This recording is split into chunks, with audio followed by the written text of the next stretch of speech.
Hola, buenas tardes. Yo soy Inés Sayago Silva, del Hospital Virgen del Rocío.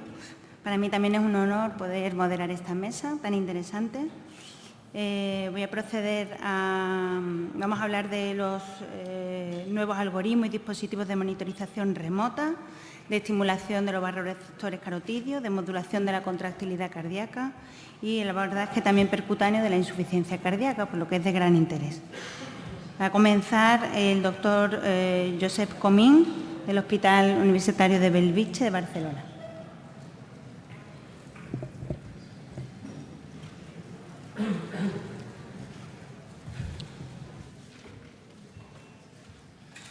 Muchas gracias por la presentación y muchas gracias a todos por estar aquí. Dentro de esta mesa yo voy a abordar algunos aspectos en cuanto a actualidad, en cuanto a dispositivos que hacen referencia a dispositivos que utilizan algoritmos inteligentes para la detección precoz de recaídas, ¿no? En primer lugar, situarnos en el plano, recordar, estos son datos epidemiológicos en Cataluña año 2015, del peso de la insuficiencia cardíaca en números, y lo pongo, no me canso de poner esto porque arriba de todo veis el coste total asociado a la enfermedad, son 1.000 millones de euros en el presupuesto sanitario catalán, y fijaros que admisiones agudas solo en 2015 fueron 343.000, por lo tanto está claro que la hospitalización es un problemón, y detectarla precozmente es una necesidad, y ahí es donde de alguna manera se enmarcarían algunos de los dispositivos que utilizan la monitorización remota para detectarlo. Si hablamos de telemonitorización, de hecho pensamos habitualmente en una de las ramas de la telemedicina, fundamentalmente dentro de las necesidades no cubiertas de los pacientes con insuficiencia cardíaca o otras enfermedades crónicas. Tendríamos, por una parte, un objetivo fundamental, que es la detección precoz de empeoramiento con la finalidad de prevenir admisiones, ¿no? Este concepto, que entra dentro de la telemonitorización, se complementa cuando hablamos de telemedicina con otras cosas, que es cuando utilizas también en este caso la telemedicina para hacer intervenciones estructuradas, coordinadas, que permitan aplicar medicina basada en la evidencia y que además nos permitan, sobre todo, corregir las descompensaciones en su fase más precoz, que sería la teleintervención. Yo voy a centrarme en la parte de telemonitorización, pero concretamente en aquella telemonitorización que utiliza un dispositivo implantable. De todas las que veis aquí, que son las más famosas, tenemos el Cardio Messenger, que es el dispositivo que se evaluó en el estudio InTime. También conocéis el Chronicle, que es un dispositivo de monitorización. En este caso no tiene la aprobación para su uso por nivel de evidencia bajo. El CardioMEMS, más conocido, sobre todo monitorización de la presión arterial pulmonar. Y luego tenemos el más nuevo, el New Kid on the Block, que es el HeartLogic de Boston, que es el cual yo voy básicamente a explicaros porque es la novedad fundamental en este momento. Explicar un poquito el HeartLogic. El HeartLogic es, al final, un algoritmo de toma de decisiones que está generado a partir de sensórica instalada dentro de un dispositivo implantable. En este caso son resincronizadores o desfibriladores con resincronización que incorporan información que obtienen a partir de estos sensores, ¿no? La información que podéis ver aquí, que recogen estos sensores, es variada y fundamentalmente incluye información en tonos cardíacos, tanto el primer ruido como el tercer ruido, la impedancia torácica, que es quizá más el clásico, otras informaciones alrededor de la frecuencia y el volumen respiratorio, la actividad a través del acelerómetro y también la frecuencia cardíaca, ¿no?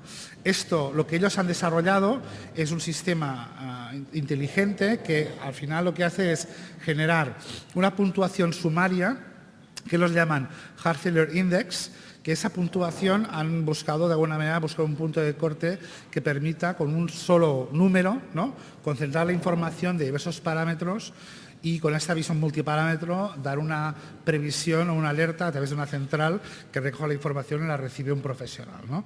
Y esto es un poco la idea, ¿no? El HeartLogic lo que hace es detectar estos signos de empeoramiento precoz que en teoría nos van a servir de alguna manera para poder hacer intervenciones. Aquí nos explican un poquito, nos da un número único, sumario de todo, un umbral que de hecho puede ser ajustable y un punto a partir del cual realmente el paciente está en situación de riesgo, ¿no? Cosas básicas de este algoritmo. Este algoritmo es un algoritmo que puede tener un cierto margen de ajuste. Lo que hace generalmente necesita para generar los puntos de corte, necesita generar un conocimiento previo del paciente en fase de estabilidad, es decir, para decir esto cualifica como anomalía a la pendiente de impedancia, pues necesita un tiempo de aprendizaje. O sea, no es simplemente implantarlo y ya tienes el heart rate index porque es un valor absoluto igual para todos, sino que realmente tiene una fase de aprendizaje, ¿no? De alguna manera, los cambios que se obtienen en estas variables se agregan y se ponderan en función del riesgo que el propio algoritmo calcula. Y es muy importante recordar que no es programable, es decir, no es posible añadir sensórica añadida, es decir, no puedes añadir peso, no puedes añadir otras cosas si no es la que es, ¿no?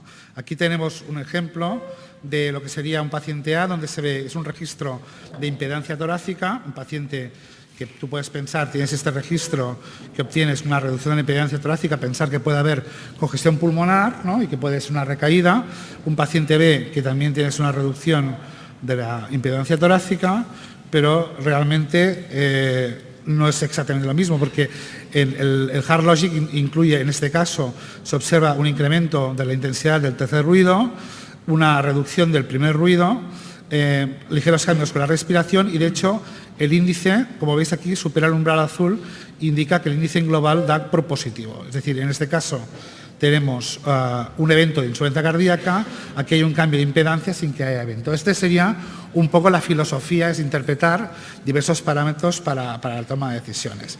El desarrollo clínico de esto se ha hecho fundamentalmente a través de un estudio que ya se ha publicado hace un tiempo, que es el Multisense Study. Ese estudio fundamentalmente incluye unos 900 pacientes con insuficiencia cardíaca fundamentalmente sistólica. Tiene dos grupos, un primer grupo de 500 pacientes que ha servido para derivar el algoritmo y un segundo grupo de 400 pacientes donde se ha hecho la validación del algoritmo, ¿no? Y esos pacientes se siguen todos durante un año y la intención de ellos era encontrar, a partir de estas medidas, en todos los pacientes siempre una medida basal de aprendizaje de las curvas para generar luego diversos puntos de corte en el que ese Heart Failure Index permita predecir o no recaídas. Esa fue la idea. Básicamente, aquí está el principio básico de por qué utilizan estas variables. El primer ruido disminuido como indicador de caída de función ventricular, el tercer ruido como indicador de un empeoramiento del llenado ventricular, la impedancia torácica, que ya lo conocemos, ¿no?, como signo de congestión pulmonar. De la respiración analiza la frecuencia respiratoria, pero también la relación de la frecuencia con el volumen tidal, es decir, mira no solo la frecuencia, el patrón, ¿no?, más superficial o relacionado con cambios en el volumen respiratorio como indicador de recaída, la frecuencia cardíaca y la actividad. Tener acelerómetro también puede tener medidas de actividad. Ellos lo que hacen en este estudio, a la izquierda tenéis el panel donde hacen, esto vendría a ser como una curva ROC, ¿no?, donde tienes a la izquierda la sensibilidad y abajo lo que sería el 1 menos la especificidad. En realidad es lo que ellos hablan de las alertas o la tasa de alertas no explicadas. Es decir, contra más a la derecha he tenido más alertas que el sistema ha sido incapaz de detectar, ¿no? Y lo que me hace es hacer un plot de el punto de corte de ese índice como cuánto deficiente es. Es decir, está claro que un punto de corte de este índice de 40, seguro que si es de 40 o de más de 40, seguro que el enfermo está descompensado y tengo, por tanto, una ratio de error baja, por eso está aquí, mientras que a medida que voy bajando el punto de corte, este ratio de error es mayor. Ellos hacen esta curva y determinan que el punto 16 es el óptimo, contiene una sensibilidad del 70%, con lo que ellos definen como la alerta no explicada óptima, ¿no? Este punto de corte 16 lo que ellos hacen es replicarlo, básicamente una curva muy parecida en la cohorte de replicación. Y lo que ellos averiguan, y es muy importante esto, que en prácticamente el 90% de los pacientes que tuvieron un evento La anomalía en el índice precedió más o menos 2 semanas al evento, que fue una hospitalización o una ida a urgencias. Es decir, que realmente la mayoría de alertas van a dar suficiente margen de tiempo como para hacer una intervención. De hecho, la mediana de tiempo eran 34 días, es decir, que es bastante más precoz de lo que nos imaginamos. Y de hecho, en este estudio nos dan información, hacen un plot de todas las tendencias en los que nunca tuvieron ningún evento de insuficiencia cardíaca, definido como ingreso, catalogado por IC, tratamiento endovenoso con furosemida, en el ámbito hospitalario o en el ámbito de urgencias, ¿no?, con los pacientes que sí tienen un evento de insuficiencia cardíaca. Y aquí es lo que os comentaba un poquito antes, ¿no? Se observa que la línea media basal, de hecho, de los pacientes que están teniendo eventos es una media alrededor de 8, de la media durante todo el estudio, mientras que el índice de los pacientes que no han tenido eventos es mucho menor. Y aquí vemos cómo realmente eso sería el evento o uno de los eventos de insuficiencia cardíaca, ingreso, y como realmente prácticamente un mes antes ya tienes una elevación de estos parámetros. Ellos indican que permitía hacer una intervención más ajustada. En el Multisense se han generado otros trabajos. Este trabajo en concreto lo que intenta es analizar un poquito mejor diversos puntos de corte con la idea de definir cuál de ellos maximiza la detección en fase de riesgo y cuál realmente dejo la fase de bajo nivel de alerta con menor probabilidad de que haya eventos, y se dedican a hacer diversos estudios del punto de corte. Ellos lo que evalúan que es la misma cohorte de 900 pacientes, que realmente el punto de corte 16 del HeartLogic tiene realmente un valor de predicción independiente de otros factores que es muy, muy alto, ¿no? Y que realmente cuando accionan otros puntos de corte encuentran que no hay grandes diferencias, pero a medida que te alejas del 16 pues va cambiando la capacidad de precisión del modelo. Pero de ahí basan un poquito la decisión de que ellos recomiendan un punto de corte 16. Ellos lo que analizan, algo muy interesante, es analizan en cada uno de los diversos puntos de corte de este índice, 16, 18, 20, 22, etcétera, van observando en azul, básicamente veríais eventos que han ocurrido en una fase que el algoritmo define como que estás sin riesgo de recaída, ¿no? Es decir, tú tienes un algoritmo con una puntuación baja, no tengo riesgo, pero hay pacientes que aún así tienen eventos, ¿no? Ellos, por lo contrario, en rojo está en la fase que ellos te catalogarían como que tienes riesgo de eventos, y miran realmente cuántos eventos has tenido en esta fase. Entonces, es lógico también pues ver, ¿no?, que a medida que aumento el punto de corte voy a tener más barra azul, porque tendré enfermos que acabarán teniendo un evento pero que han sido catalogados como que no tenían riesgo de tener el evento. Y van viendo que realmente para intentar minimizar ese fallo en la precisión van bajando, y que realmente alrededor de 16, 18 son puntos de corte que son los más idóneos. Es interesante la definición que hacen, porque realmente cuando logran definir periodos en el tiempo, es que estás in, es decir, que tengo riesgo de tener un evento de los que estoy out, hay como 10 veces diferencia riesgo de reingreso. Es decir, que realmente esta clasificación muy dicotómica, ¿no?, de sí o no, te pone un riesgo de 10 veces respecto una o no a tener un reingreso. Lo bueno de este estudio es que además analizan qué valor añadido tiene el ProBNP en esta clasificación, y llegan a definir que realmente con valores de ProBNP, en este caso arbitrariamente por encima de 1000, que lo toman como elevado, ¿no?, independientemente de muchos otros factores, claramente los que tenían valores por encima de 1000 de BNP y que están en fase IN, el riesgo de tener recaídas es de 50 veces más alto. Es decir, que de alguna manera hay un valor incremental a la utilización de péptidos conjuntamente a este indicador de riesgo, que lo tienen de forma diaria, ¿no? Un poquito es así. Ha habido publicaciones sobre su experiencia. Básicamente, este es un trabajo realmente reciente que se ha publicado un grupo italiano que tiene más de 50 pacientes reclutados, donde hacen un análisis un poquito de las características de los pacientes, etcétera. Y quizá lo más interesante del artículo es que ponen varios casos tipo, ¿no?, y que nos ayuda a entender un poquito la situación. Este es un caso que ellos presentan, en el que es muy claro, se ve en este caso que hay una línea roja, en la que, a partir de la cual empieza a haber un incremento del índice de insuficiencia cardíaca. La línea roja es que el paciente deja de tomar el diurético, por el motivo que sea, lo deja de tomar. Aquí vemos cómo realmente el tercer ruido empieza a incrementarse. No hay un cambio muy claro en el primer ruido que veamos, sí que hay un cambio en la impedancia torácica, la frecuencia respiratoria no parece especialmente alterada en este margen, pero en conjunto lo que hace es que realmente el índice supera el umbral en este punto que veis aquí de color azul. De hecho, la raya verde es el momento en que el paciente hace la consulta a su cardiólogo por incremento de peso. Y este cardiólogo implementa diuréticos. Entonces vemos cómo realmente después se produce una corrección de los parámetros, va mejorando lentamente el índice, ¿no? Va cambiando un poquito la impedancia y de alguna manera el índice reproduce esto. Importante ver que realmente las acciones o los casos que ponen son casos tanto en los que hay intervención como en los que no hay intervención. Por lo tanto, bueno, es la experiencia preliminar con casos publicados que yo creo que es interesante comprender. Y ya para concluir y un poco para poner en relieve o en valor, ¿no?, esta novedad, ¿no?, o esta nuevo New Kid on the Block que tenemos en cuanto a monitorización.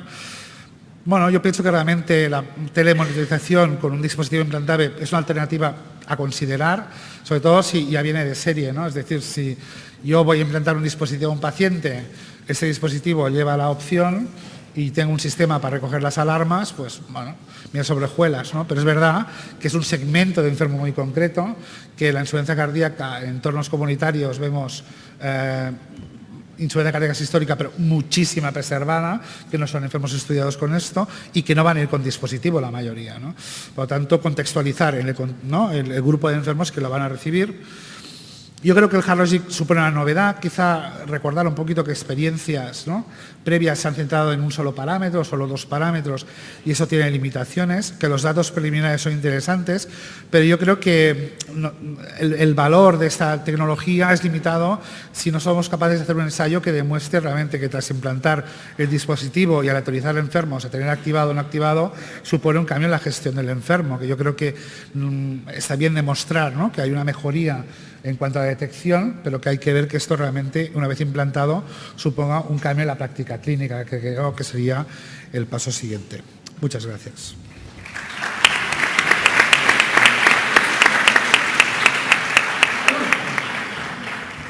Animaros a hacer preguntas también por la app de la reunión de insuficiencia cardíaca, en donde podéis hacer preguntas mediante la app y nosotros las comentamos aquí.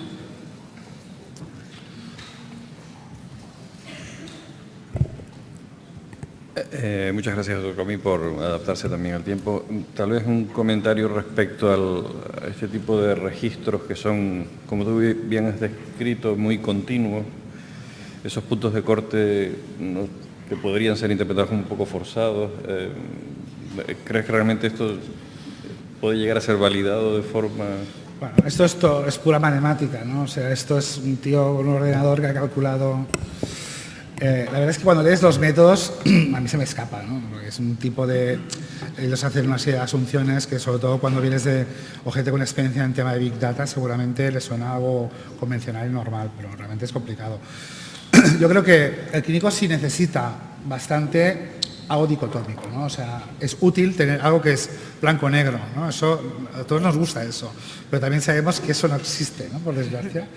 Entonces yo creo que la experiencia, yo no tengo experiencia con esta monitorización, no lo sé, la experiencia que comunican los italianos es positiva. Yo creo que al final necesitamos ensayos y nosotros necesitamos ver cómo eso lo encajamos con otros elementos de decisiones que tenemos. Yo he comentado el tema del ProBNP porque me ha parecido interesante decir, bueno, es que entonces ya nos olvidamos del ProBNP, de hecho no exploramos al enfermo o no hacemos nada más, que no se pese el paciente. Yo creo que de la perfección de una evaluación, de lo que te explican y tal, el contexto principal es ponlo en un ensayo. Una estrategia es implanta a todos, porque claro, si no te pongo trasto, pues claro, hay un efecto placebo también, ¿no?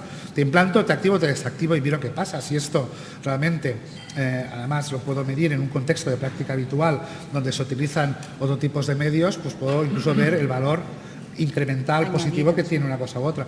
Pero si en esta evaluación la sensación es que es como dicen, es too good to be true, ¿no? O sea, ¿no? Sea tan sencillo, no cuadra. Está claro que habrá que integrar esto posteriormente en otra evaluación clínica mucho más completa. ¿Alguna pregunta de la audiencia? ¿No? Una única pregunta.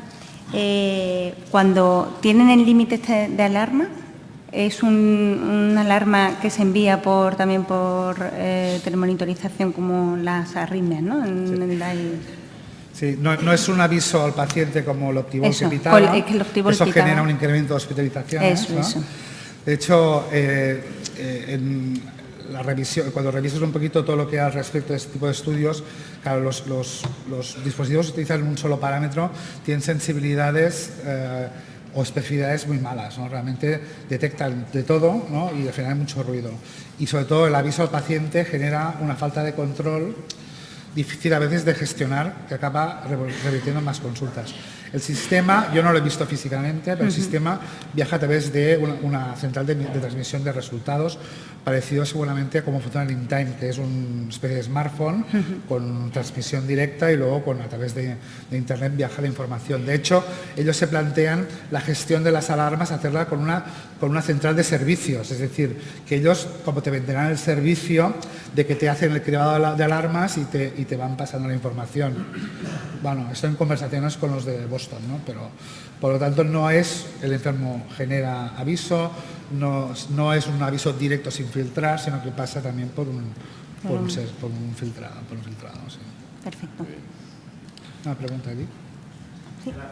¿Aspectos de costes o coste-efectividad?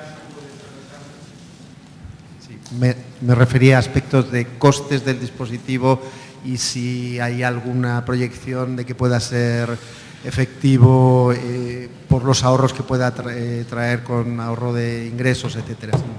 No me consta, porque de hecho esa misma pregunta se la hice yo a los de Boston. No me consta, yo pienso que la fase de desarrollo está en básicamente ahora la derivación y cogida de experiencia.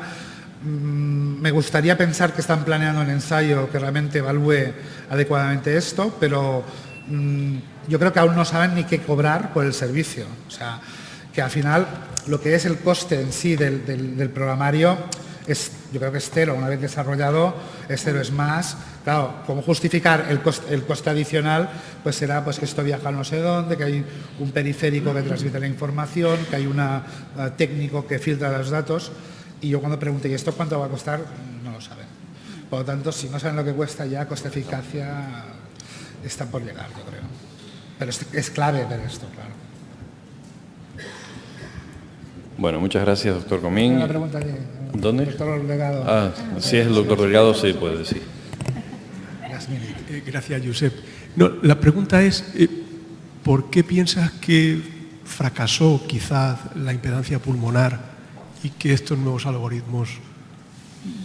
Es decir, lo has mencionado tú, el punto de corte al final era incapaz de detectar qué paciente iba a descompensarse. ¿Por qué ahora? Bueno, una opinión, digo. La perspectiva, yo creo que es un tema que de hecho en los artículos, hay una revisión reciente publicada que habla un poco de todos estos dispositivos, ¿no?, de monitorización y es interesante. Un poco el argumento recurrente, yo no soy un experto de dispositivos implantables que monitorizan, ¿no?, pero sí que, y eso que de nuestra experiencia pasa, es un solo parámetro tienes mucho más riesgo de tener falsas alarmas. Es el principio fundamental. Entonces, la impedancia es un valor, bueno, de hecho el ejemplo que pongo antes es interesante, puede haber cambiado por muchos factores. Ellos argumentan, los que han desarrollado esto, que es un poco la Arcadia, ¿no?, de las monitorizaciones, porque combinan diversos parámetros y es de la combinación donde tú estrechas el margen de error, ¿no?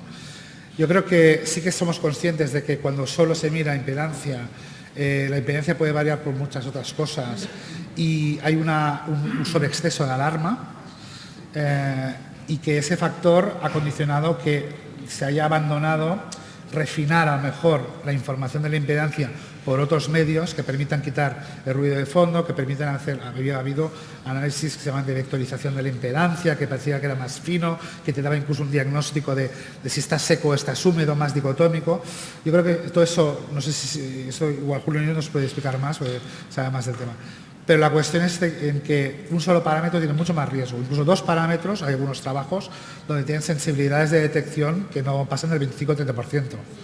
En cambio aquí tenemos con la mayor parte de índices de 14 a 20 y pico sensibilidades de 70-80% de detección. Posiblemente multiparámetros, igual que haces tú en la clínica. Tú tomas información de múltiples perspectivas y con esto haces tu hard logic de Juan Delgado, ¿no? Y dices, pues está descompensado. Yo creo que por ahí van los tiros. Bueno, ahora sí. Muchas gracias, doctor Comín. Muchas gracias por la brillante presentación. Vamos a invitar a subir al estrado al doctor Manuel Gómez Bueno, del Hospital Puerta de Hierro. Le proponemos el reto de ser tan ajustado al tiempo como ha sido el doctor Comín, que no va a ser fácil, y nos va a hablar de la estimulación de baroreceptores carotídeos. Don Manuel. Bueno, buenas tardes. Muchas gracias. Bueno, para seguir hablando de dispositivos en insuficiencia cardíaca, y en este caso a mí me ha tocado hablar de los dispositivos de estimulación de baroreceptores carotídeos como tratamiento de la insuficiencia cardíaca. Simplemente, bueno, recordar, como todos saben, que en la insuficiencia cardíaca se activan una serie de sistemas neurohormonales que inicialmente lo que tratan es de compensar la situación hemodinámica deletérea y que a corto plazo sí que mejoran un poco la hemodinámica, pero a largo plazo lo que hacen es deteriorar aún más la función cardíaca y, como digo, son bastante perjudiciales. La mayoría de los tratamientos que se desarrollan y que se utilizan para combatir o para tratar la insuficiencia cardíaca, sobre todo con función sistólica deprimida, se basan en inhibir o en actuar sobre estos sistemas neurohormonales. Como todos saben, principal los betabloqueantes, que fundamentalmente su objetivo es bloquear el sistema nervioso simpático, los IECA-SARA2, sistema renina-angiotensina, y últimamente, como saben, pues también por la vía de los péptidos natriuréticos a través del sacubitril/valsartán, en este caso activando estos péptidos natriuréticos en sangre. A pesar de eso, la mortalidad y la morbilidad de la insuficiencia cardíaca sigue siendo elevada y hay probablemente muchas explicaciones. Algunas de ellas es la limitación a estos propios tratamientos médicos, ¿no? Quizá la propia intolerancia o interacción de los fármacos que limitan su titulación y en muchos casos pues, no se pueden utilizar a dosis adecuadas. Muchos pacientes tienen, como saben, enfermedades crónicas, comorbilidades, que hacen que muchos de ellos toleren mal los fármacos y que el cumplimiento, pues a veces, como demuestran todos los registros, pues es un poco limitado, ¿no?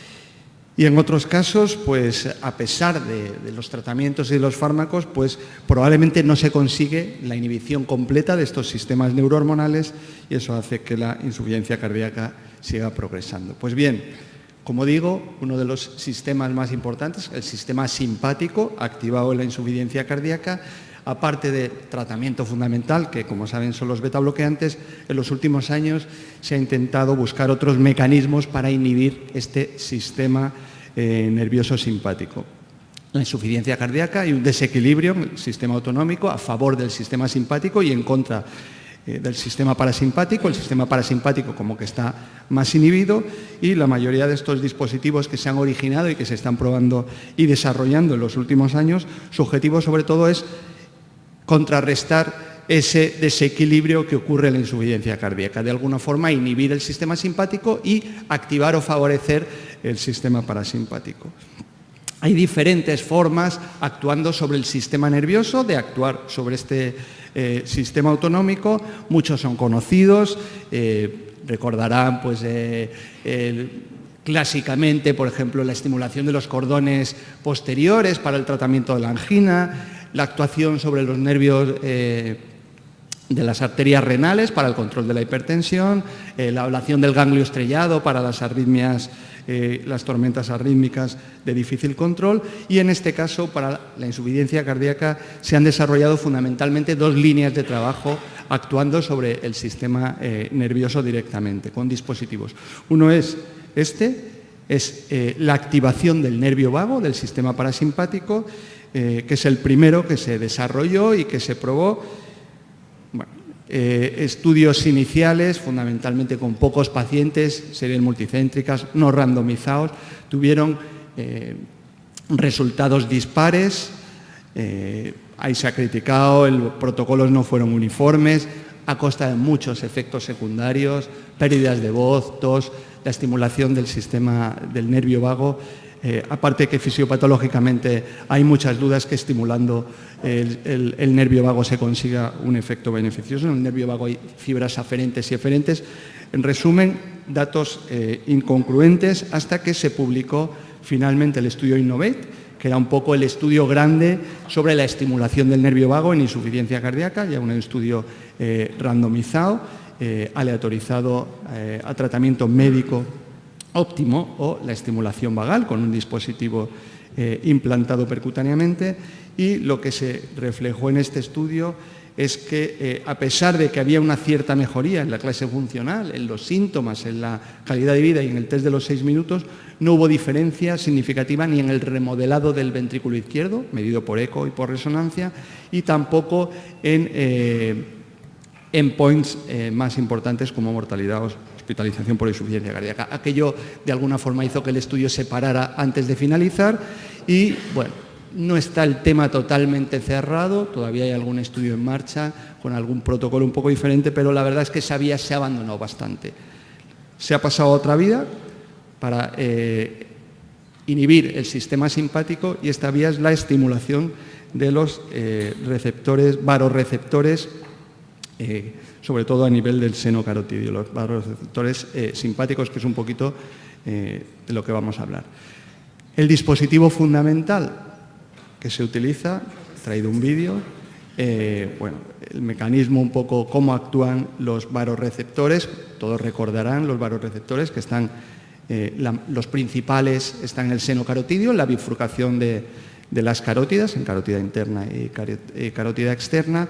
Lo que hacen es que de alguna forma detectan los cambios en la distensibilidad de la arteria, los cambios en la frecuencia cardíaca, sobre todo los cambios en la presión arterial, y mandan estímulos al sistema nervioso central, al tronco encefálico, a través del nervio vago, que detecta ese aumento de presión,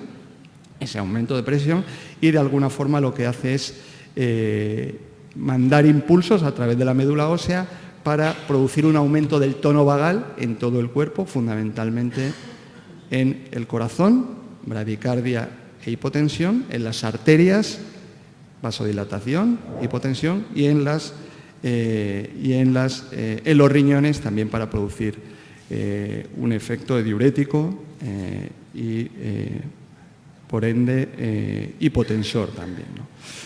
El mecanismo del que hablamos es un dispositivo que lo que hace es estimular el seno carotidio a través de impulsos continuos y de alguna forma con eso activar el sistema parasimpático y, como digo, producir esos efectos que produce. Inicialmente el dispositivo se probó sobre todo en otro escenario, en el de la hipertensión arterial refractaria. Era un dispositivo un poco más antiguo que el que hay ahora, un dispositivo más grande que tenía 2 electrodos. Había que implantar cada punta de cada electrodo en los 2 senos carotidios. Era un dispositivo bilateral, como una especie de guante que agarraba o rodeaba la carótida, y a través de estimulación lo que producía la activación o la estimulación de ese seno carotidio. Este es el estudio más importante que se ha publicado en ese escenario de la hipertensión arterial refractaria, 265 pacientes, hipertensión arterial resistente, la mayoría con 5 o más fármacos para la tensión arterial, para controlarla, y a pesar de eso, mal control de la tensión arterial. El estudio tenía un diseño un poco especial, había una fase en la que se randomizaban los pacientes con el dispositivo on-off y luego ya todos se les ponía on.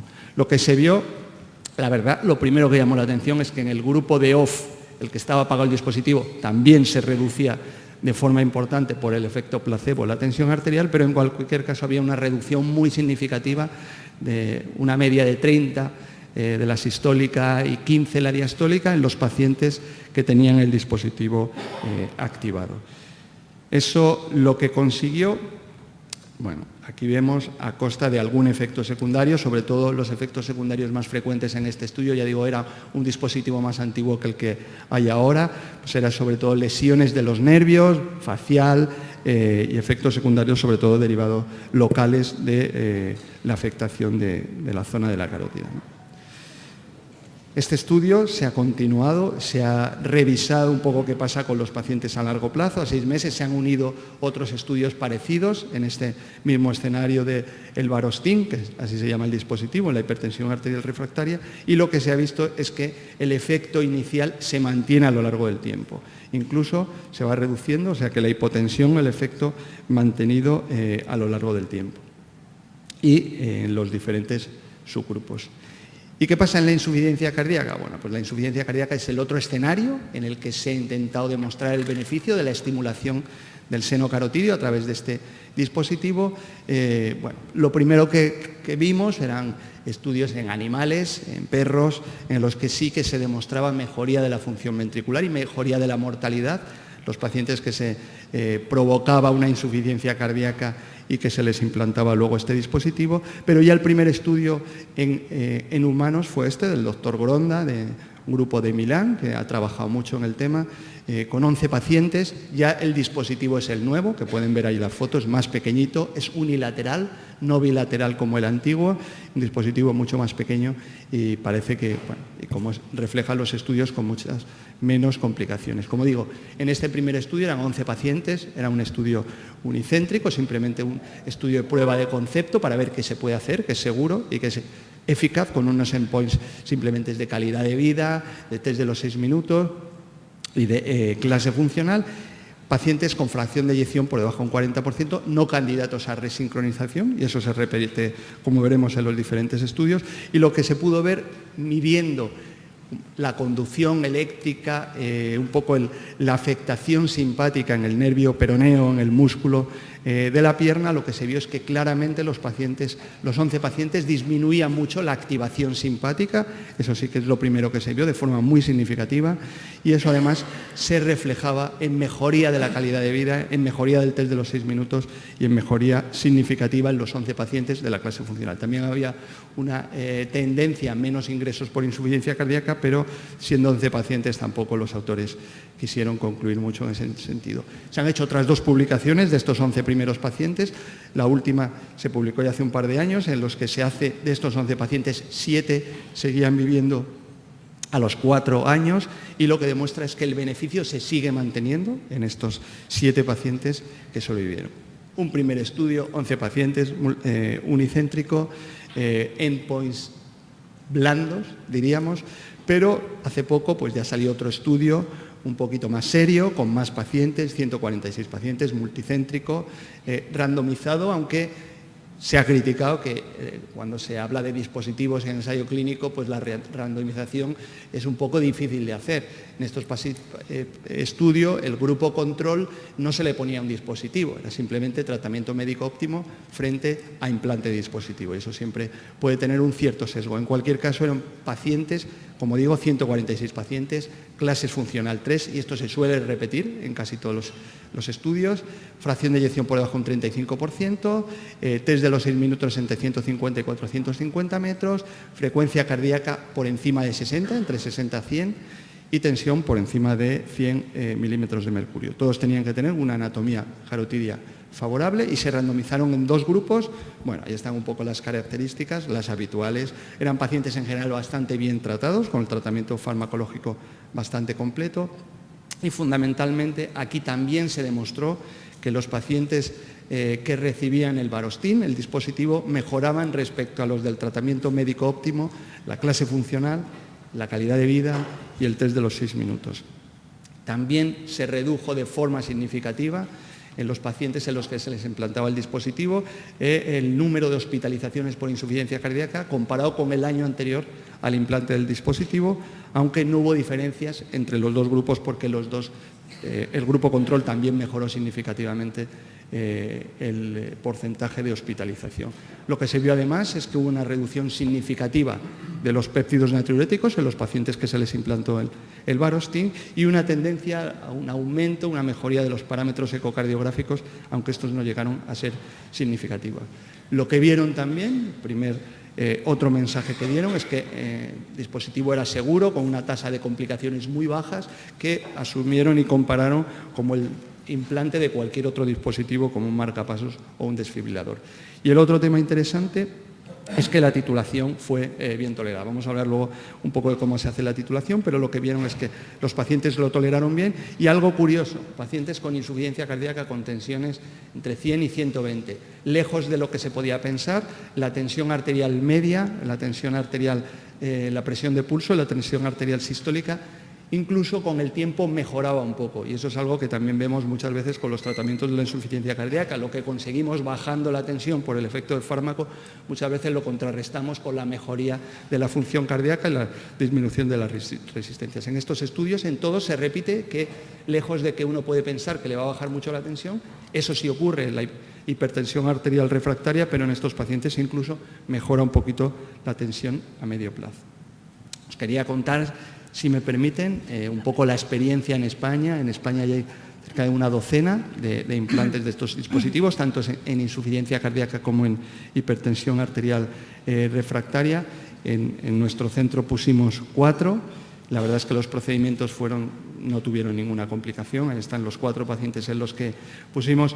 Creo que viendo un poco por detrás, quizá eran pacientes demasiado malos. 2 de ellos estaban en clase funcional ya muy avanzada y tenían mucha comorbilidad. El subgrupo de pacientes que parece que sí que se benefician probablemente es el intolerante a betabloqueantes. Los 2 intolerantes a betabloqueantes eran asmáticos y los 2 son los que tuvieron mejor respuesta y los que a largo plazo siguen vivos, ¿no? Bueno, 3 diapositivas para contar un poco cómo es el procedimiento. La exposición de la carótida lo hacen los cirujanos vasculares, se expone la carótida. Ahí es curioso porque se pone el electrodo, es un disco muy pequeñito, se busca el sitio dentro del seno carotídeo, de la carótida, el que puede tener mayor efecto, estimulando y midiendo la tensión arterial, la frecuencia cardíaca. En el punto donde se consigue la mayor hipotensión y la menor frecuencia cardíaca, ahí es donde se cose el electrodo, y una vez que ya se ha cosido, lo que se hace es, pues bueno, fijar el cable, el electrodo, tunelizar, abrir subpectoral como un marcapasos, del lado derecho habitualmente, un bolsillo e implantar ahí el generador, ¿no?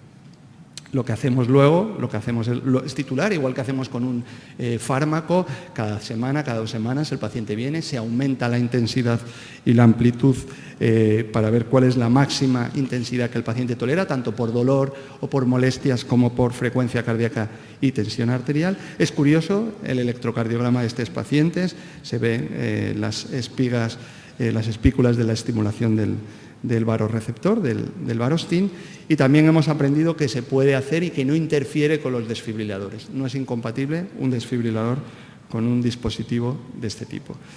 Bueno, la verdad es que el resultado de los 4 pacientes que tuvimos la experiencia propia personal, como digo, bueno, los 2 que entraron en clase funcional muy avanzada fallecieron por complicaciones, y los otros después de un año con el dispositivo, y los otros 2 la verdad que siguen vivos y en buena situación. Y ya para acabar, Manolo, un minuto. Un minutito. Llevo 19, ¿eh? Sí, un minutito. Vale. Bueno, para acabar simplemente decir que se acaba de comunicar hace 2 semanas en Atenas este estudio que se estaba esperando, que es el estudio grande con este dispositivo, randomizado ya de forma con 2 grupos, a los 2 se les implanta el dispositivo. Un poco el estudio serio con el que se ponen ya como objetivos endpoints duros de mortalidad e insuficiencia cardíaca. Este es el estudio que todos estábamos esperando y que esperamos para que nos dé un poco la clave de hasta dónde podemos llegar con este dispositivo. Simplemente son 4 diapositivas, estudio de seguridad y efectividad, los criterios de inclusión. Clase funcional 3, se repite, fracción de eyección por debajo del 35%, es muy parecido al estudio anterior, al Hope for Failure. Y bueno, aquí pacientes estables, que uno de los criterios que se repite es que no lleven o no sean candidatos a resincronizador. Simplemente decir, hubo una fase inicial de pacientes, de 271 pacientes que se incluyeron, y lo que vieron en un análisis inicial es que los pacientes que tenían mejor resultado eran pacientes que no tenían el NT-pro muy elevado, los que no estaban malos. Dentro del grupo había pacientes que quizá estaban demasiados malos, que eran más clases funcionales 4 que clases funcionales 3, y lo que hicieron es que cuando ya llevaban 271 pacientes, cogieron solo de esos los que tenían NT-proBNP por debajo de 1.600, ahí hicieron el corte y añadieron otros tantos pacientes hasta cumplir 264 pacientes, todos ellos clase funcional 3 y NT-proBNP por debajo de 1.600. Esos 264 pacientes son los que se han analizado.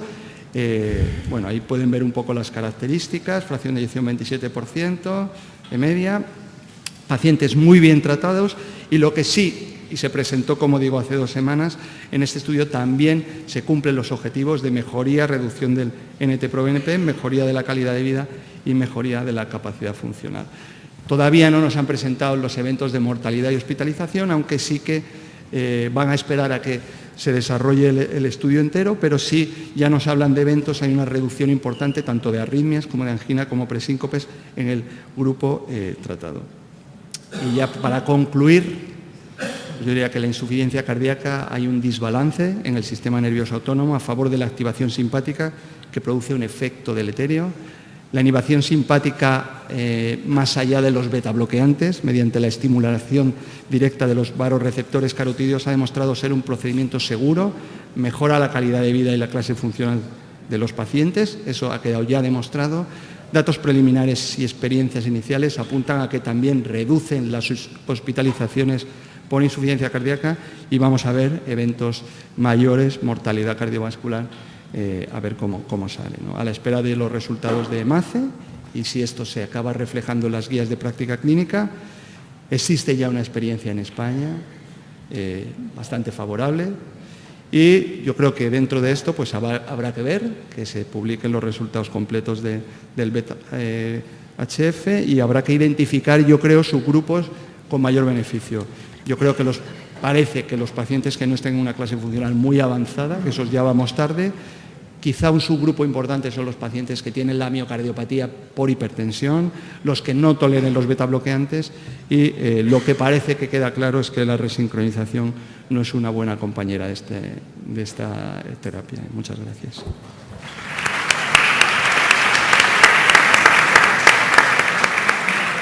Muchas gracias, Manolo. Magnífica presentación. Os voy a transmitir una de las preguntas de la audiencia que ha utilizado la APP. ¿Consigue esta estimulación de los varoreceptores una mejoría en la titulación de los fármacos en la insuficiencia cardíaca? Muy buena pregunta. Pues la verdad es que eso en los estudios no se refleja. Obviamente eran pacientes todos que estaban óptimamente tratados y que en ningún estudio luego se reflejan los cambios que se hicieron en la medicación después del implante. En nuestra experiencia sí que en alguno de ellos nos ha permitido la mejoría de la tensión y de la situación, aumentar un poco los IECAS y optimizar un poquito más el tratamiento farmacológico. Esa es la realidad. Sí. Muy bien, muchas gracias. Pasamos ya al siguiente ponente, el doctor Fernando Arriba, del Hospital 12 de Octubre, que nos va a hablar de modulación de la contractilidad cardíaca. ¿Qué tal? Muy buenas tardes, doctora Sayago, doctor Grillo. Como no puede ser de otra manera, mi agradecimiento a la organización que me permite estar aquí. Y esto es casi lo primero que tengo que decirles. Durante los próximos minutos voy a intentar compartir con ustedes la reflexión de alguien que pinta poco aquí porque yo de insuficiencia cardíaca sé poco, saben ustedes, y eso a mí me impresiona. Yo estoy aquí porque vengo del lado de los dispositivos, de los cacharros. Vamos a hablar de un cacharro raro. Vamos a hablar de los dispositivos que pretenden modular la contractilidad de la frecuencia cardíaca. Perdón.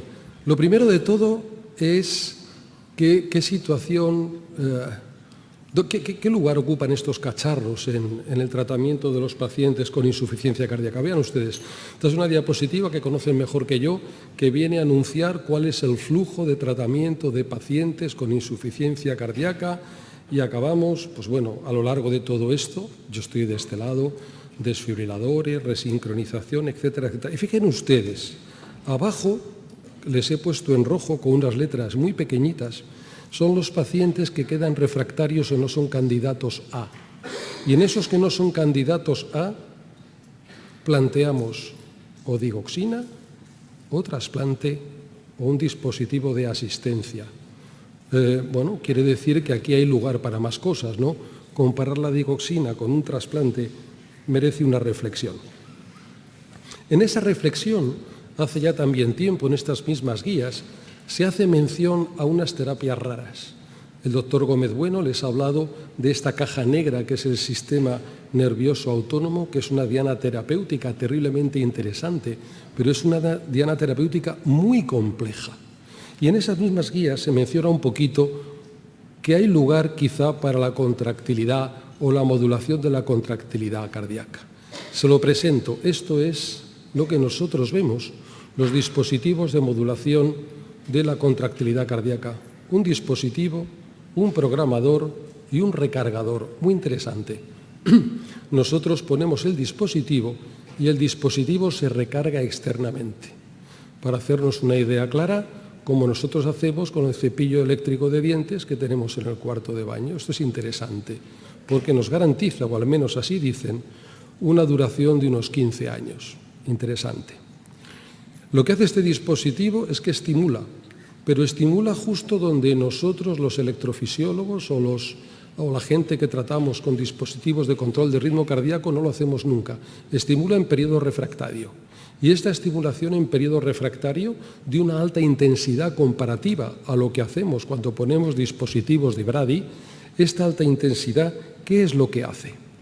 Y ahora es cuando yo les cuento a ustedes el camino que yo he recorrido, y lo he contado en algún otro foro, el camino que yo he recorrido para acabar incluyendo esta terapia junto con mis compañeros de insuficiencia cardíaca en este grupo de pacientes que tenemos que ofrecerle algo más. ¿Por qué estimular en el periodo refractario nos produce algo positivo en la contractilidad? Este es un experimento que es muy interesante. Fíjense que estamos hablando del año 2006, esto no es ninguna novedad. Esto que vemos aquí es algo sencillo, es un papilar de conejo que se coge entre dos muelles y se ve con qué intensidad se contrae. Y entonces, como en tantos experimentos de básica, lo que hacemos es que le aplicamos, pero en este caso no le aplicamos baños, no le aplicamos fármacos, lo que hacemos, que es muy curioso, es que le inyectamos corriente. ¿Qué sucede? Es curioso, cuando nosotros le inyectamos corriente catódica, lo tenemos aquí abajo, a la izquierda, si consigo encontrar aquí está, si le inyectamos corriente catódica, se deprime la contractilidad del músculo. Y si le inyectamos corriente anódica, se incrementa la contractilidad. Y eso es inmediato. ¿Cómo sucede esto? ¿Por qué sucede esto? La primera modificación del protocolo lo tenemos ahí. Entonces, si le ponemos rianodina, bloqueamos los receptores de rianodina, lo que sucede es que bloqueamos la respuesta del retículo sarcoplásmico en la liberación de calcio para la contractilidad. Si le inyectamos la rianodina, fíjense en rojo cómo el incremento de contractilidad se bloquea. Este efecto agudo parece que es claro porque actuamos modificando la liberación de calcio desde el retículo sarcoplásmico.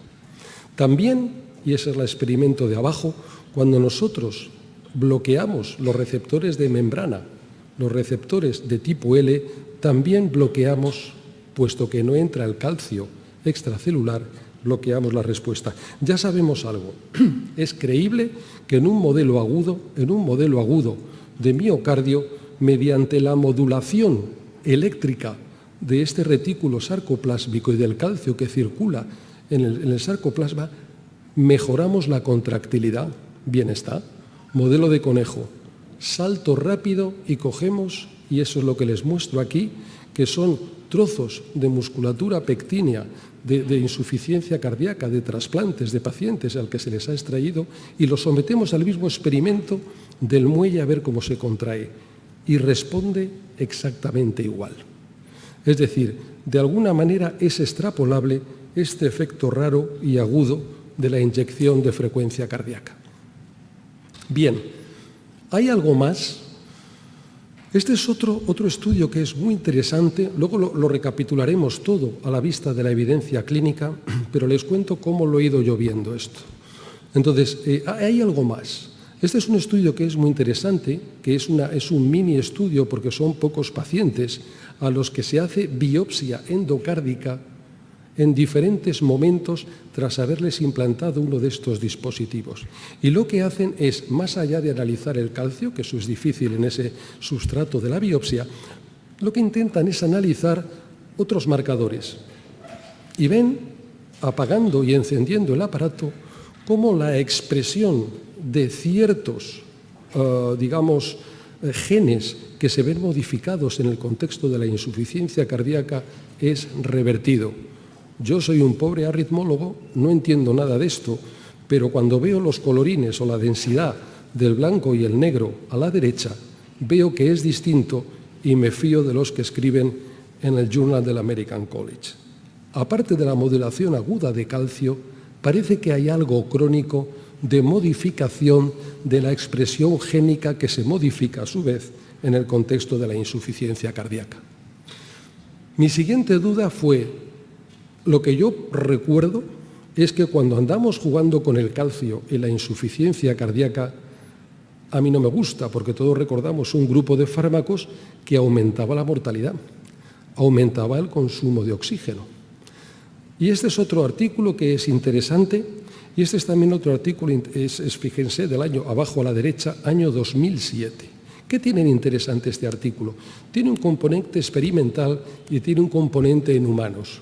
Básicamente lo vamos a hacer corto, son pocos pacientes, vamos a centrarnos directamente en los pacientes en los que con un catéter de Miller, que directamente vemos la modificación de la contractilidad por la DPDT, vemos que cuando se incrementa y analizamos, se incrementa esta contractilidad porque activamos el aparato, esto es una cuestión de minutos, 30 minutos, vemos que no aumenta la extracción de oxígeno en el seno coronario.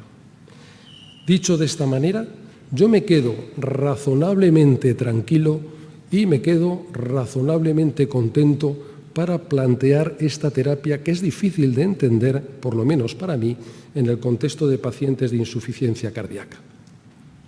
Un paso más.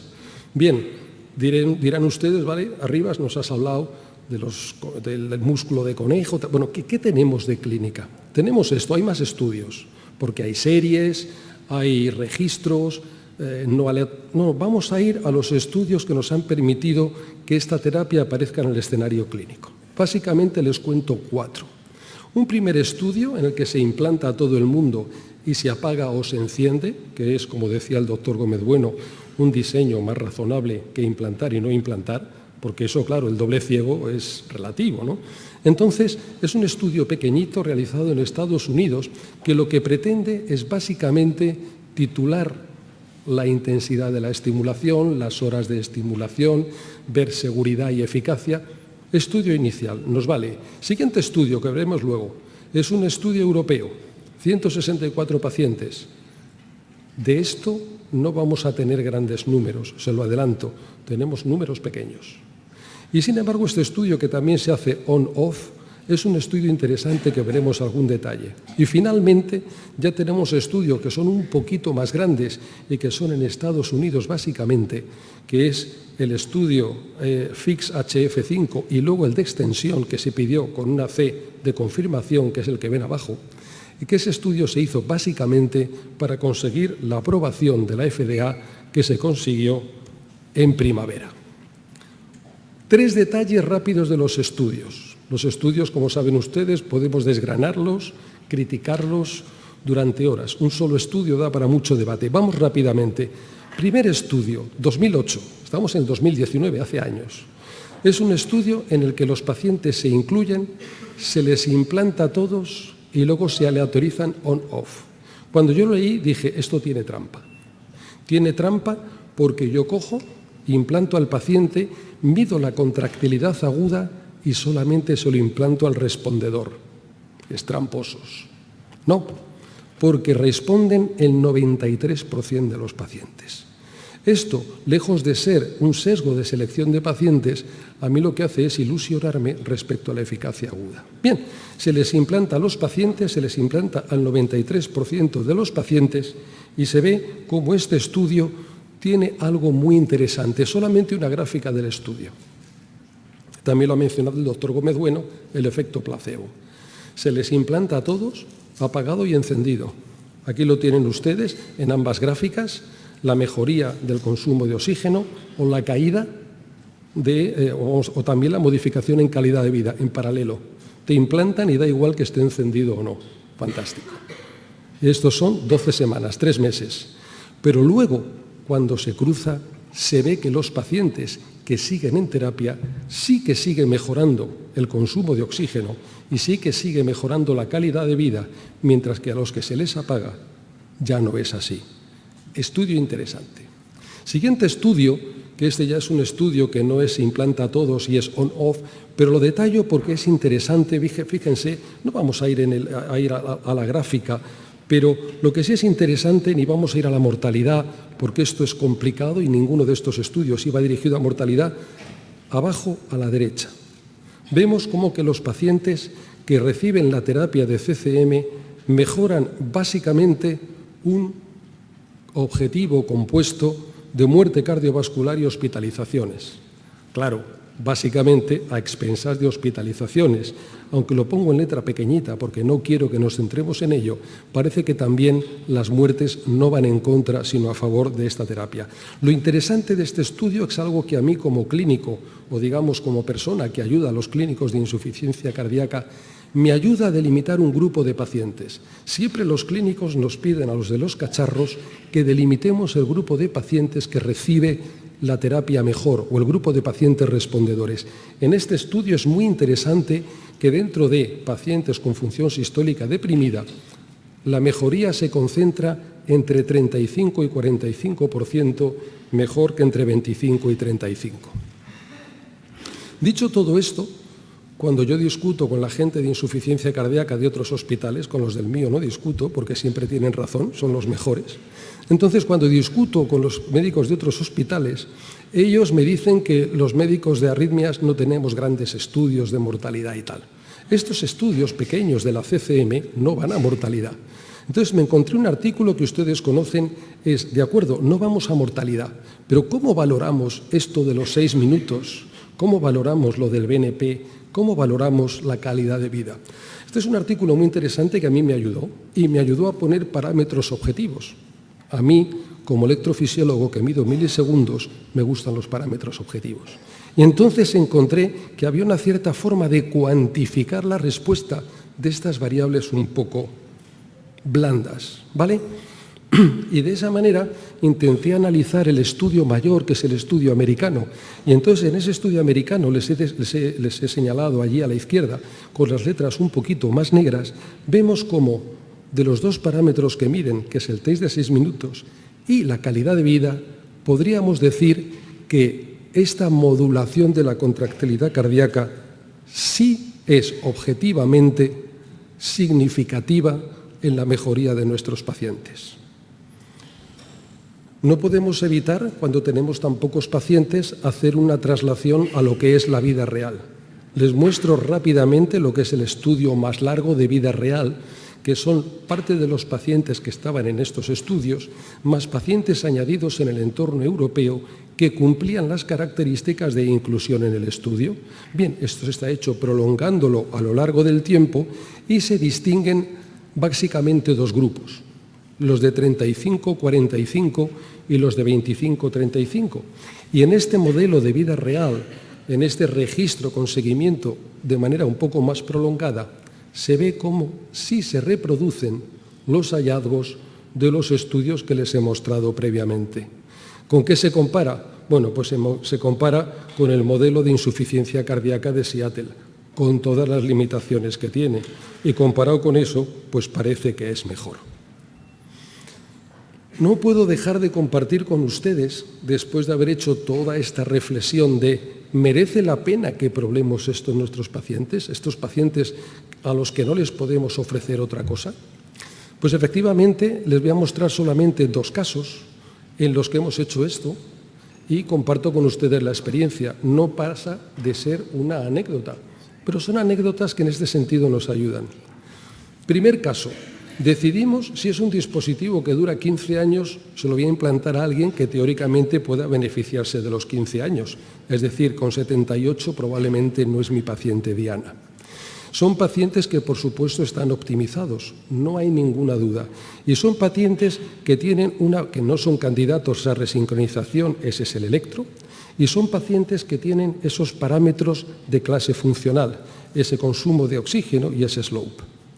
Optimizados, tienen de todo, inclusive sacubitrilo, que eso me han enseñado que es importante, y ese es el eco de mi paciente.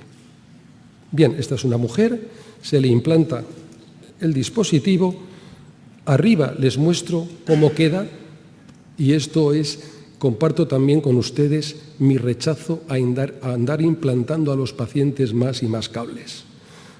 El paciente tiene su desfibrilador en la izquierda, puesto que había sido recuperada de una muerte súbita, tenía una mutación de desmoplaquina, no nos vamos a meter en detalles, y entonces le ponemos el dispositivo.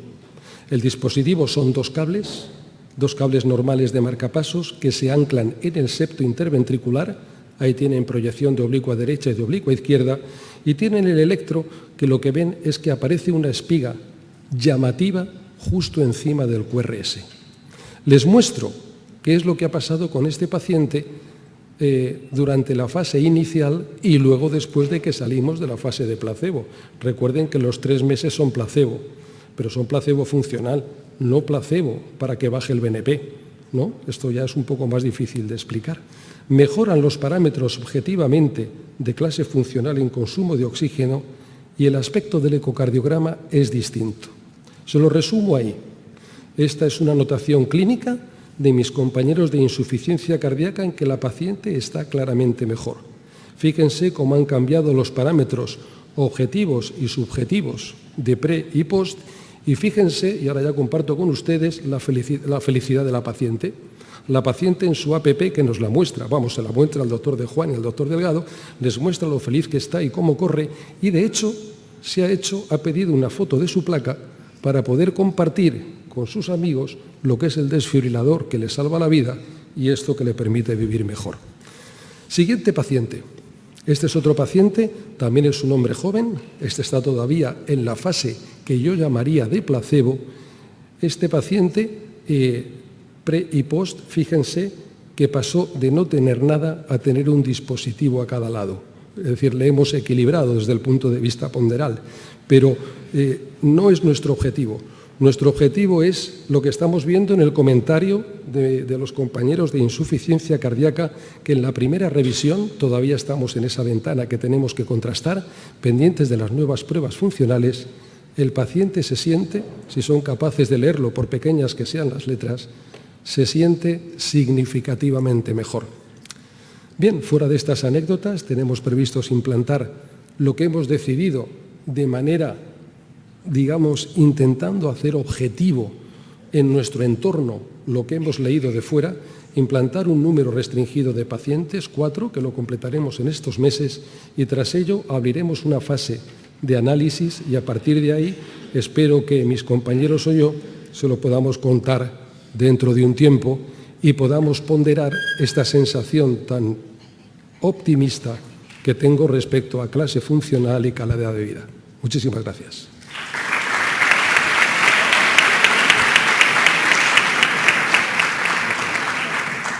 Muchas gracias, doctora Rivas, por la brillante presentación. Corremos el riesgo de, si te hacemos caso, de que las radiografías parezcan al final árboles de Navidad con tanto aparatito. Tenemos 2 preguntas desde la audiencia y una de ellas, yo creo que la primera que te hago probablemente nos puedas ayudar un poquito más a entenderlo, ¿no? Respecto a la etiología de la miocardiopatía dilatada, ¿no? La posibilidad de que en miocardiopatías dilatadas isquémicas con amplias cicatrices, este tipo de estimulación que modula el calcio tenga la misma efectividad que en otras miocardiopatías, como ese primer paciente tuyo con una mutación genética.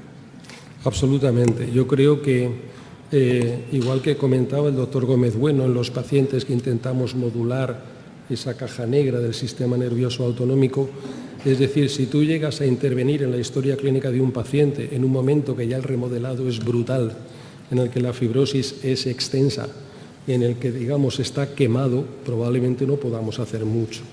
De la misma manera, si nosotros intentamos resincronizar un paciente con extensas, digo resincronizar, que sabemos ya cómo va, con extensas cicatrices, no vamos a hacer mucho.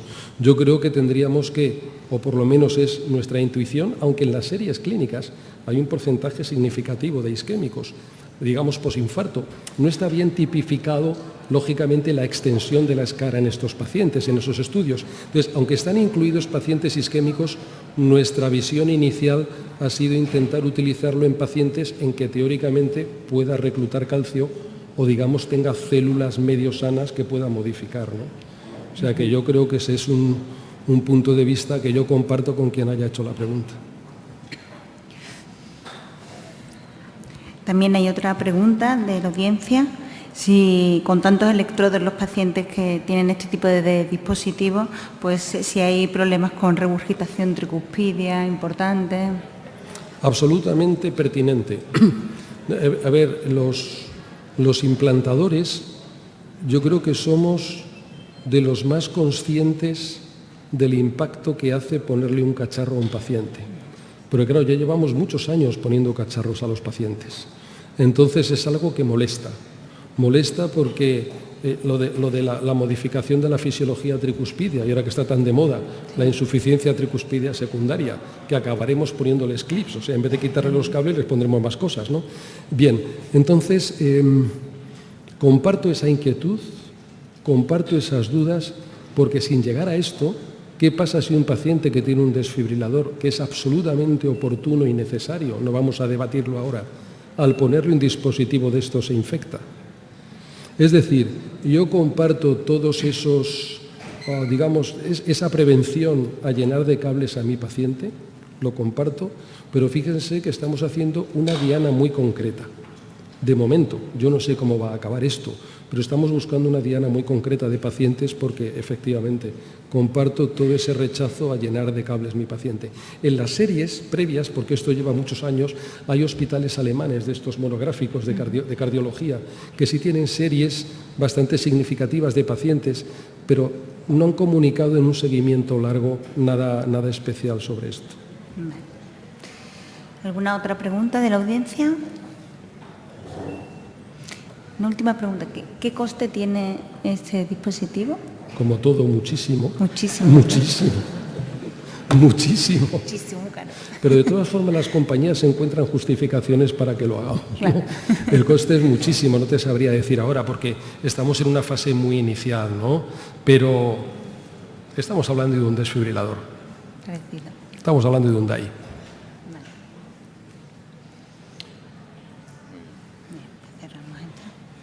Muy bien, pues muchas gracias, doctora Rivas. Muchas gracias. Invitamos al último ponente de la mesa, el doctor Luis Nombela, que nos va a hablar del abordaje percutáneo de la insuficiencia cardíaca.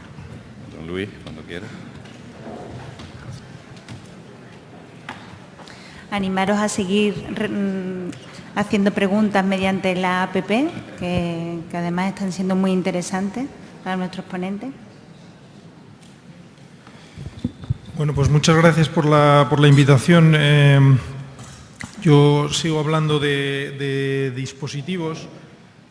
Yo soy hemodinamista del Hospital Clínico y, bueno, pues como decía el doctor Arribas, pues también nos gusta colocar cacharros, pero creo que a veces también ayudamos a mejorar a los pacientes. Empezamos ya con la charla. Como sabemos, pues la mejoría del manejo agudo de los pacientes con insuficiencia cardíaca ha hecho que también aumente la prevalencia de estos pacientes en la fase crónica, y son pacientes, ya sabéis todos, que tienen muchos eventos a largo plazo, ¿no? Y siguen siendo pues altos. Y de hecho, en el grupo de los pacientes con insuficiencia cardíaca y función ventricular preservada, que es un porcentaje importante de pacientes, no hay un tratamiento que sea efectivo. Este es un poco el resumen de los diferentes dispositivos o tratamientos que tenemos para ayudar a los pacientes con insuficiencia cardíaca, y vemos cómo todos ellos se han testado en pacientes con FEBI disminuida, pero en FEBI preservada son solo los dos últimos de dispositivos de monitorización y dispositivos de shunt o para descomprimir la aurícula izquierda. Si comenzamos en pacientes con revascularización miocárdica y viabilidad, ya se publicó el estudio STITCH en el que comparaba el bypass frente al tratamiento médico óptimo, y se vio cómo a largo plazo los pacientes en los que se realizaba un bypass con disfunción ventricular menor del 35% tenían una mejoría en cuanto al endpoint primario de mortalidad. Sin embargo, si nos fijamos al principio, había eventos a corto plazo en contra de la cirugía, y son pacientes pues, con alto riesgo quirúrgico y que no se veían beneficiados en la fase inicial, aunque luego a largo plazo sí. Yo creo que esto es lo que probablemente las terapias percutáneas, si llegáramos a obtener resultados tan buenos como la cirugía a largo plazo, la angioplastia pues, podría evitar estos riesgos iniciales de la cirugía. Para ello hay un estudio que está en fase de reclutamiento, en el que se incluirán 700 pacientes y se comparará la terapia médica óptima frente a la angioplastia con stent coronario. Todavía no tenemos resultados y probablemente se termine el reclutamiento en marzo del próximo año.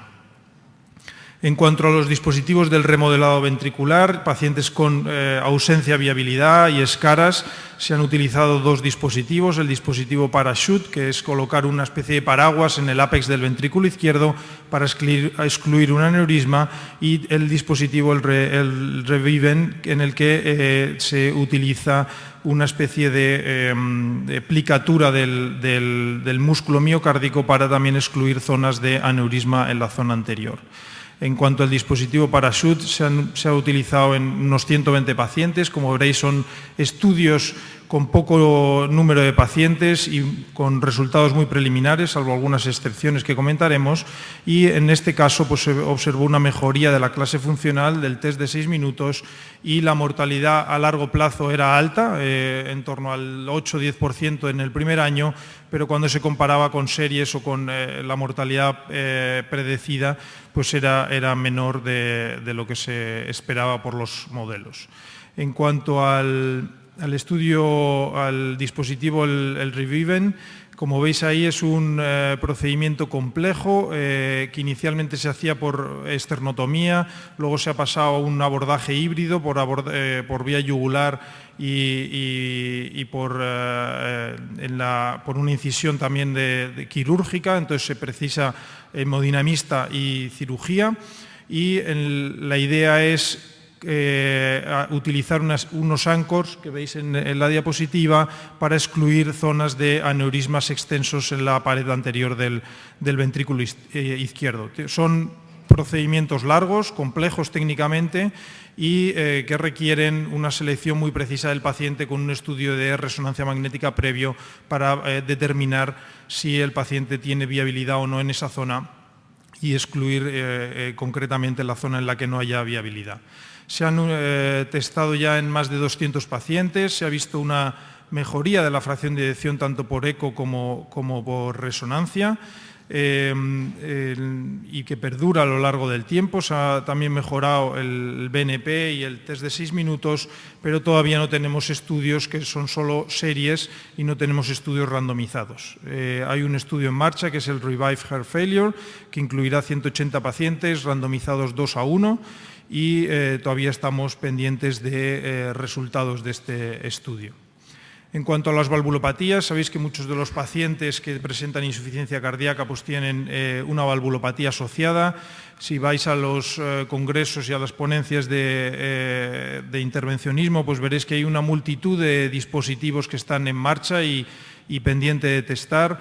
Simplemente voy a dar algunas pinceladas. Sin lugar a dudas, este año el dispositivo que se lleva la portada es el dispositivo MitraClip con el estudio COAPT, que se publicó en noviembre de este año, y simplemente indicar que conseguir una reducción de un 38% en mortalidad a los 2 años, como veis ahí, con un NNT de menos de 6 pacientes, pues hasta ahora son pocos los dispositivos que han conseguido esta reducción y sobre todo en pacientes en los que ya tenían un tratamiento médico muy optimizado, y conseguir estas reducciones pues es importante, y lo mismo en rehospitalizaciones por insuficiencia cardíaca, en el que el NNT fue de 3 pacientes.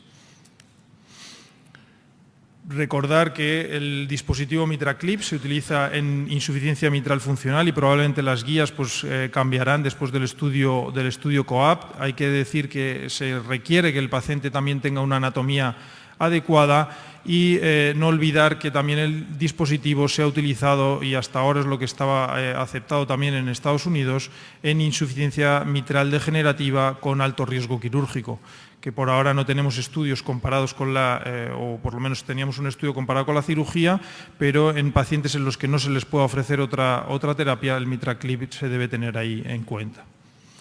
En cuanto a las terapias de válvulas mitrales percutáneas, todavía están en fases también muy preliminares, tienen alto riesgo de mortalidad, ha habido algunas series publicadas, pero bueno, pues por ahora todavía tenemos que esperar resultados a largo plazo.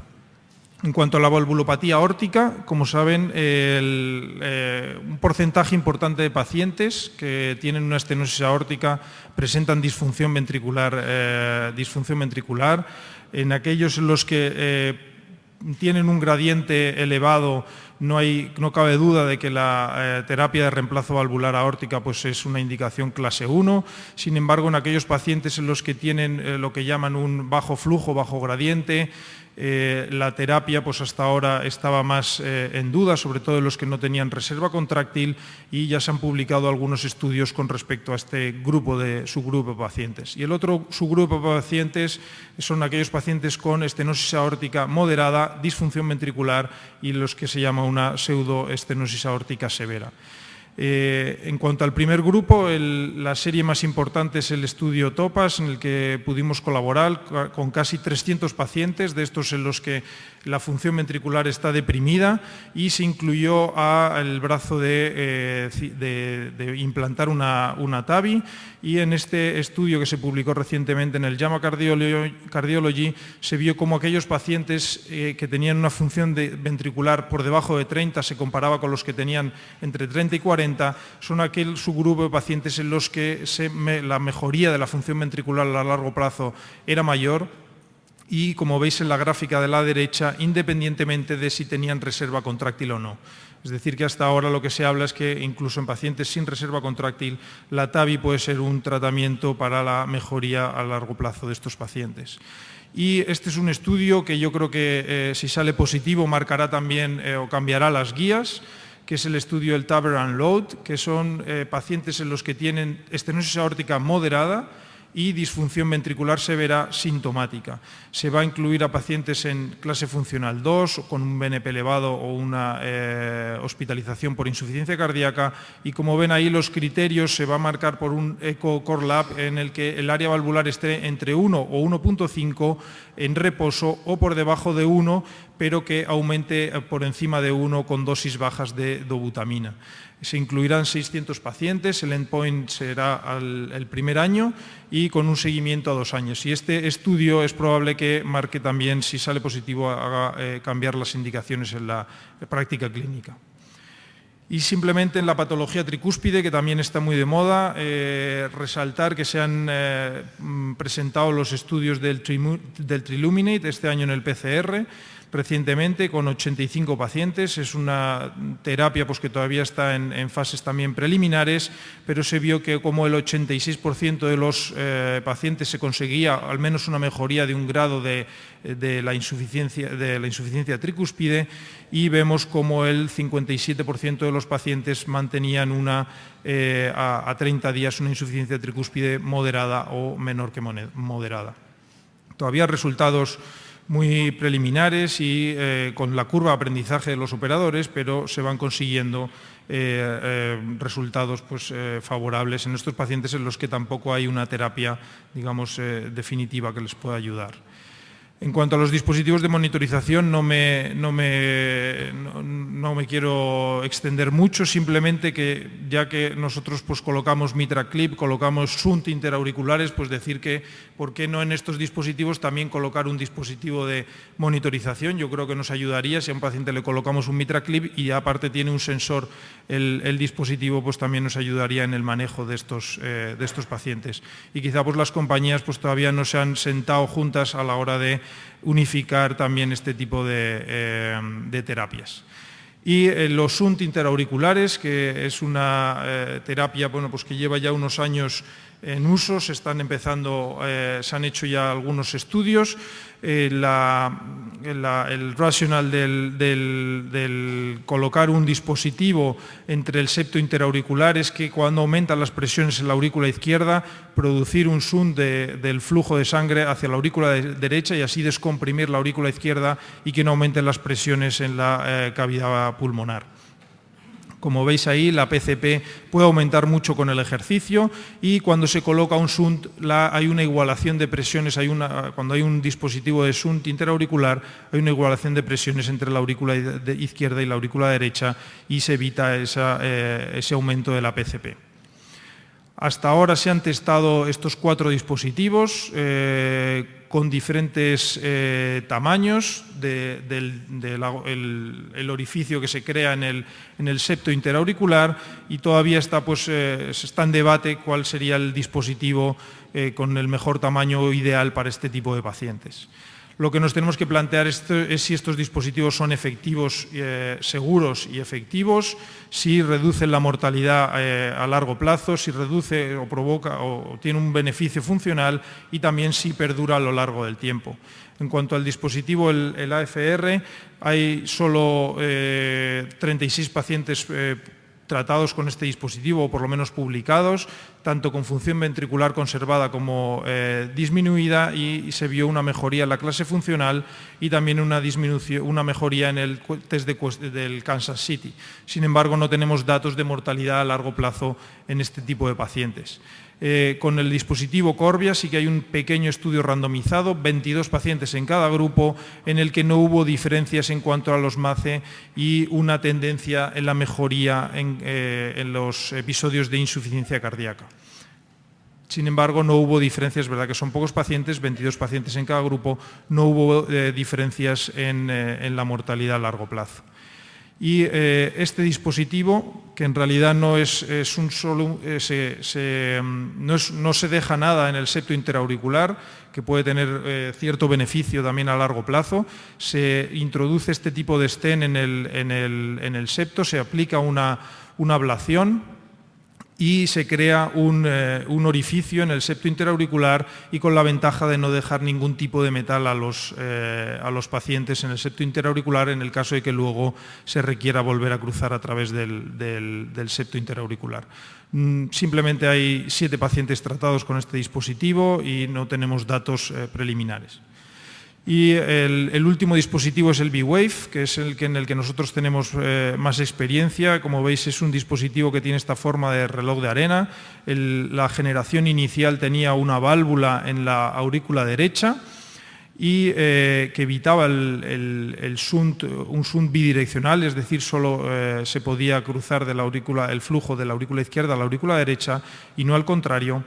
Y aquí veis un ejemplo cómo se coloca a nivel del septo interauricular y una vez ya implantado hay un flujo, un paso de sangre para descomprimir la aurícula izquierda hacia la aurícula derecha.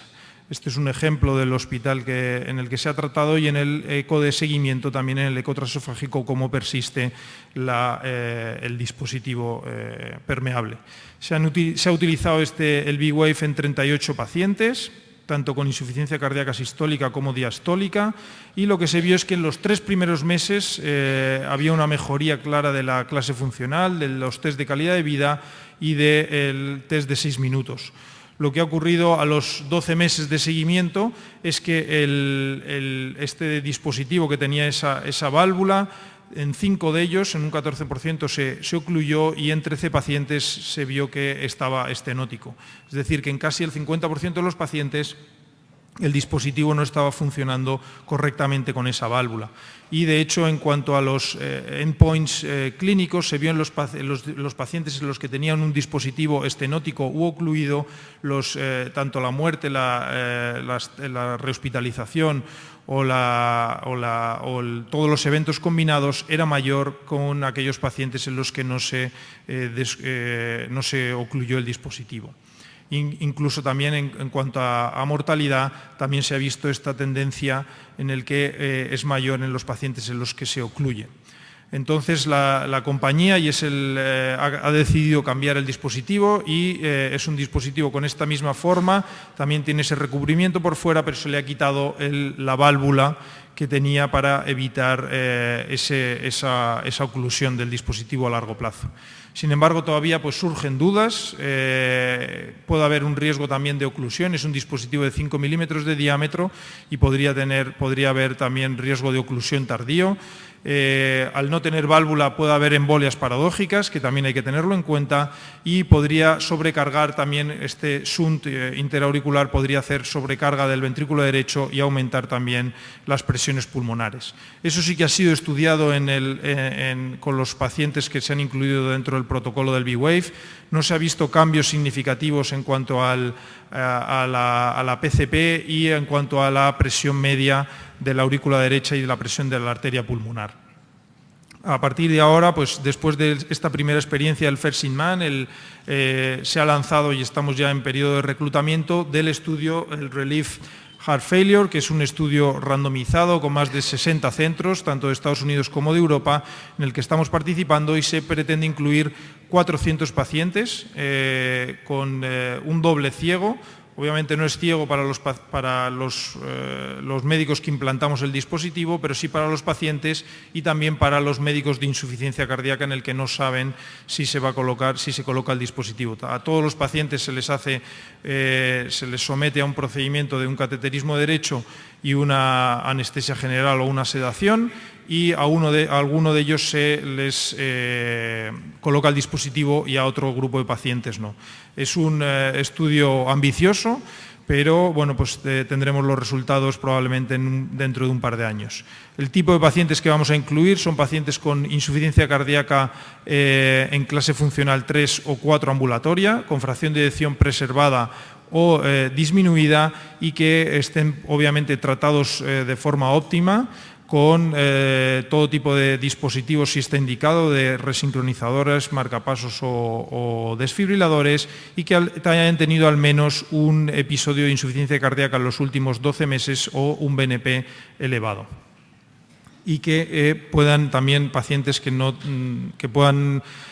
tengan un test de 6 minutos entre 100 y 450 metros. Este es el grupo de pacientes en los que se incluirá dentro del estudio Relief Heart Failure. Y ya como para concluir, yo creo que debemos crear un shunt a favor. Yo creo que hay, sobre todo dentro del grupo de insuficiencia cardíaca con fracción de eyección preservada, puede ser una terapia óptima, y los resultados que se tienen hasta ahora son prometedores, sobre todo en cuanto a clase funcional y algunos eventos a largo plazo. Y en contra todavía no tenemos, por supuesto, datos, son datos muy preliminares y tenemos que esperar a los estudios randomizados, que es en la fase en la que estamos. Muchas gracias. Muchas gracias, doctor Nombela. Estamos unos minutos fuera de tiempo. ¿Hay alguna pregunta en la audiencia? A mí me gustaría aprovechar tu visión de hemodinamista para hablar del MitraClip, lo que has definido tú como la estrella del intervencionismo en insuficiencia cardíaca, que en todas las presentaciones misteriosamente solo hablamos del estudio americano y no del europeo, ¿no? Y eso probablemente va a favor de esa selección de pacientes que tú has nombrado. A mí me gustaría ver tu visión de hemodinamista desde el punto de vista técnico, en cuanto a la selección del paciente que más se beneficia del MitraClip. Desde el punto de vista técnico, ¿hay algún perfil de paciente que sea más favorable para el implante del dispositivo? Desde el punto de vista técnico. Sí. más allá de la indicación de la colocación del mitraclip desde el punto de vista clínico, ¿no? Hombre, lo que nos gusta es que sea una insuficiencia, bueno, hay unos criterios anatómicos que nos ayudan, ¿no? Y que sea una insuficiencia mitral central, ¿no? Porque cuando nos vamos a las comisuras, pues técnicamente es más complicado manejar el dispositivo, y que hay una buena o cierta coaptación entre los velos. Si están muy separados, pues también técnicamente es más complicado, aunque ahora con el nuevo mitraclip que tenemos con brazos más largos, pues también se pueden resolver. Y bueno, pues básicamente que los velos sean unos velos, digamos, que no tengan degeneración, ¿no? Que no tengan puntos de calcio y que se pueda anclar bien ahí el dispositivo.